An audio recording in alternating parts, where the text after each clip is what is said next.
അസ്സലാമലൈക്കും എല്ലാവർക്കും ചിന്നൂസ് കിച്ചണിലേക്ക് സ്വാഗതം. ഇന്ന് നമ്മൾ എളുപ്പത്തിൽ തേങ്ങാച്ചോറാണ് ഉണ്ടാക്കുന്നത്. ഇതിനായിട്ട് എന്തൊക്കെ വേണ്ടതെന്ന് നമുക്ക് നോക്കാം. റേഷൻ കടയിൽ അരി വെച്ചിട്ടാണ് നമ്മൾ തേങ്ങാച്ചോറ് ഉണ്ടാക്കുന്നത്. പഴയ കാലത്തുള്ള ഒരു ചോറായതുകൊണ്ട് എല്ലാവർക്കും നല്ല ഇഷ്ടപ്പെടും. നമുക്ക് എങ്ങനെയാണ് തേങ്ങാച്ചോറ് ഉണ്ടാക്കണമെന്ന് നോക്കാം. ഇതിനായിട്ട് ഞാൻ 2.5 കപ്പ് അരി എടുത്തിട്ടുണ്ട്. റേഷൻ കടയിലെ അരിയാണ് എടുത്തിട്ടുള്ളത്. ഇതിലേക്ക് 1 ടേബിൾ സ്പൂണ് ഉലുവ ചേർത്ത് കൊടുക്കാം. നിങ്ങൾക്ക് കൂടുതൽ ഉലുവ വേണമെന്ന് വെച്ചാൽ ചേർക്കാം. ഇവിടെ എല്ലാവർക്കും അത്രക്ക് ഉലുവ ഇഷ്ടമില്ലാത്തതുകൊണ്ടാണ് കുറച്ച് ചേർക്കുന്നത്. ഇതൊന്ന് നന്നായിട്ട് കഴുകിയെടുക്കാം. ഇത് നമ്മൾ തേങ്ങാച്ചോറ് കുക്കറിലാണ് ഉണ്ടാക്കുന്നത്. എളുപ്പത്തിൽ കുക്കറിൽ ഉണ്ടാക്കിയെടുക്കാം നമുക്ക്. അപ്പം നമ്മൾ അരി നന്നായി കഴുകി വെച്ചിട്ടുണ്ട്. അരി ഉലുവയും കൂടെ 2.5 കപ്പ് അരിയാണ് ഇത് എടുത്തിട്ടുള്ളത്.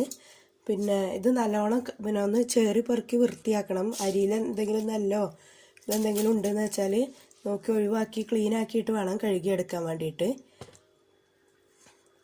ഇനി ഇതിലേക്ക് ഞാനിവിടെ ഒരു അരമുറി തേങ്ങ ചിരവി വെച്ചിട്ടുണ്ട്.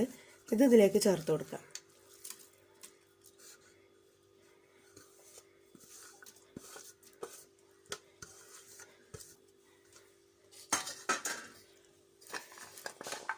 പിന്നെ കുറച്ച് ചെറിയ ഉള്ളി വൃത്തിയാക്കി വെച്ചിട്ടുണ്ട്. ചെറിയ ഉള്ളി ആയതുകൊണ്ടാണ് ഞാൻ അരിയാതെ ഇട്ടിട്ടുള്ളത്. കുറച്ച് വലിയ ഉള്ളിയാണെന്ന് വെച്ചാൽ നിങ്ങൾ അരിഞ്ഞ് ചേർത്ത് കൊടുക്കണം. ഇതുകൂടി ഇതിലേക്ക് ചേർത്ത് കൊടുത്തിട്ട് ഒന്ന് നന്നായി കൈ വെച്ചിട്ട് തന്നെ ഒന്ന് മിക്സ് ചെയ്യാം. ഈ തേങ്ങയും ഉലുവയും അരിയും ഉള്ളിയും കൂടി ഒന്ന് നന്നായിട്ട് മിക്സ് ചെയ്ത് വെക്കണം. കൈ കൊണ്ട് തന്നെ ഒന്ന് നന്നായിട്ട് മിക്സ് ചെയ്യണം.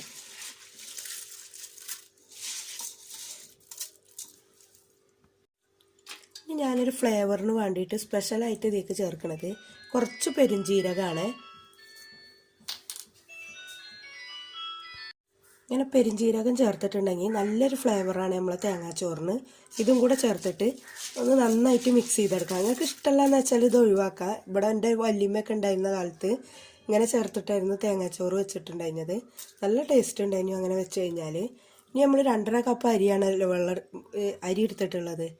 അതിലേക്ക് നമുക്ക് 5 കപ്പ് വെള്ളം ഒഴിച്ചു കൊടുക്കാം. ഞാനിവിടെ ഗ്ലാസ്സിനാണ് അരി അളന്നെടുത്തിട്ടുള്ളത്. അതേ ഗ്ലാസ് വെച്ചിട്ട് 5 ഗ്ലാസ് വെള്ളം ഒഴിച്ചു കൊടുക്കുന്നുണ്ട്.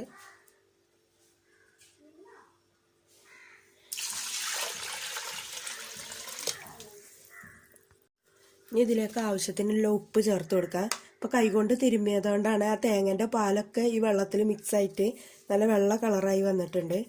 ആവശ്യത്തിന് നോക്കിയിട്ട് ഉപ്പ് ചേർത്ത് കൊടുത്ത് നമുക്ക് അടുപ്പത്ത് വെച്ചിട്ട് ഒരു 3 വിസിൽ അടുപ്പിച്ചെടുക്കാം. 3 വിസിലുകൊണ്ട് മതിയാവും. നിങ്ങളെ കുക്കർ കുറച്ച് പുതിയതാണെന്ന് വെച്ചാൽ ഒരു 2 വിസിലടിച്ചാൽ മതി. പിന്നെ അരി നിങ്ങൾക്ക് ഇഷ്ടമുള്ളത് എടുക്കാം. ഞാനിവിടെ എൻ്റെ ഉമ്മാക്ക് ഈ അരിയാണ് ഏറ്റവും കൂടുതൽ ഇഷ്ടം. അതുകൊണ്ടാണ് ഞാൻ ഈ റേഷൻ കടയത്തെ അരി എടുക്കുന്നത്. ഉപ്പ് ചേർത്ത് കൊടുത്തിട്ട് ഒന്ന് നന്നായിട്ട് ഇളക്കിയിട്ട് ഈ സമയത്ത് ഉപ്പ് നോക്കിയിട്ട് ആവശ്യമുണ്ടെന്ന് വെച്ചാൽ ഉപ്പ് ചേർത്ത് കൊടുക്കാം. കൂടുതലായിട്ട് ഇതാക്കി നിൽക്കണ്ട. കാരണം ഈ വെള്ളം വറ്റുമ്പോൾ ചോറുക്ക് ഉപ്പ് പാകത്തിനുണ്ടാവും. കുറച്ച് കുറവാക്കി ഇട്ട് കൊടുക്കണം എപ്പോഴും.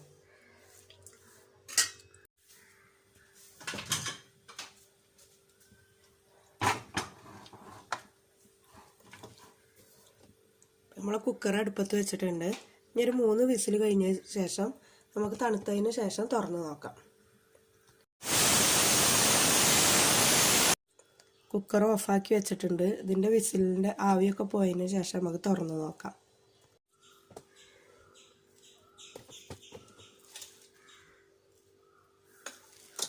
നല്ല പാകത്തിന് വെന്ത് വന്നിട്ടുണ്ട് തേങ്ങാച്ചോറ്.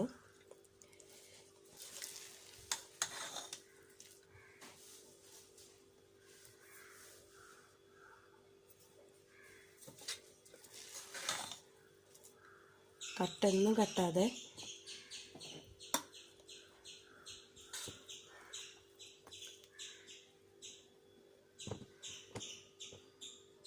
വെന്ത് വന്നിട്ടുണ്ട്. നിങ്ങളെല്ലാവരും ട്രൈ ചെയ്ത് നോക്കണം. ഇഷ്ടപ്പെട്ടാൽ എൻ്റെ ചാനൽ സബ്സ്ക്രൈബ് ചെയ്യാനും ഷെയർ ചെയ്യാനും ലൈക്ക് ചെയ്യാനും മറക്കരുത്. നമുക്കിതൊരു സെർവിങ് പ്ലേറ്റിലേക്ക് മാറ്റാം. നമ്മൾ തേങ്ങാച്ചോറ് സെർവിങ് പ്ലേറ്റിലേക്ക് മാറ്റിയിട്ടുണ്ട്. നിങ്ങളെല്ലാവരും ട്രൈ ചെയ്ത് നോക്കണം.